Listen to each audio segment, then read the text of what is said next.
How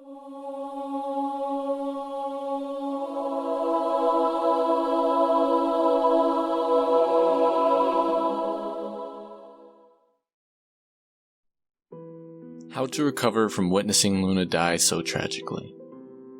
Hello everyone, my name's Brian, and in today's episode of Aetherfall's main story, we attempt to answer that question. The unknowns are left reeling in the aftermath. A somber funeral will be held for Luna. Following this funeral, the story won't immediately move towards the next goal, as her death has set back the progress towards finding everyone's memories. You can spend several days working on building the town up and handling new quests in town, or going out around the island. No guidance from the main story for a bit. Theo will give you a small magical orb to call you back in case any news comes up. I know it's a bit convenient, perhaps a messenger from town could work better. After a few days, the orb will light up, indicating for you to return to Andertown if you chose not to stay. One of Rex, Aurora, and Yoni, one the player didn't make a companion, has returned from a trip and is asking to see a diagram of the hex. Once you return and catch up with them, they'll mention that they've seen a similar symbol while exploring, that it was sealing a door to an overgrown facility deep within the jungle. This appears to be the town's new lead. The adventurer will recall that the facility seemed locked tight, and no amount of might or magic could open its thick steel doors. Connery, Theo, and you will brainstorm and come up that the best guess for getting access would be consulting with a group called the Astras, located on the east side above the jungle. The other adventurer will also add that they dealt with a group called the Administration, located within the jungle itself, that could be of help.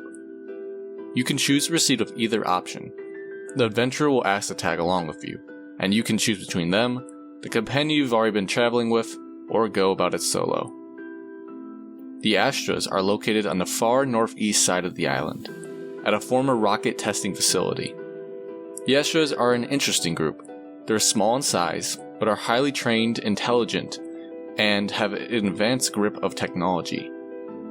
The Astras have access to some of the few guns within the game, as well as an impressive robot arsenal, and are not privy to using either unless provoked.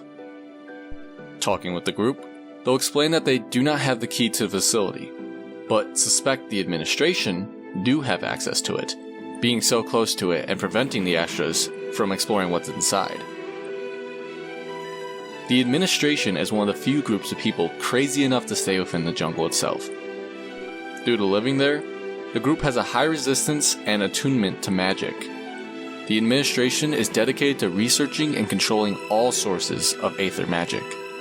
Asking if you can have the key to the facility, the Administration will agree only if you can destroy a powerful magical artifact, the Ozolith, within a camp of a rival jungle-dwelling group, known as the Fraternities. The Fraternities are also highly skilled magic users within the jungle. However, unlike the Administration, they're much more laissez-faire when it comes to magic and magic usage, seeing the Aether as something that can be used for fun.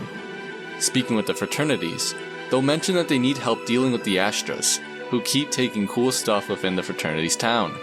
So, as it turns out, there's a three-way faction war going on in and around the jungle, between the Astras, the Fraternities, and the Administration. You can listen to each of the factions' cases, none coming off as completely harmless or evil, and decide who you want to work with to gain access to the key. If you pay attention to the factions' arguments, you can figure out a way to make the three have a truce where no one gets hurt. This faction war will be a multi-quest event, taking a bit of time to complete. No matter your choice, once you get the key, you can now head deeper into the jungle, coming to the locked facility with the symbol of the hex plastered all over the building. That will do it for today's episode, which showcases the main plot of Act 2. I wanted to go with an hourglass storytelling model, meaning a large open beginning, funneling the player a bit in the second act, and opening back up in the third, which is why this act will go fairly quickly. As usual, make sure to comment if you have any ideas or questions for the channel, and subscribe to keep up with Aetherfall. This has been Brian, and I hope to see you next time. Bye for now.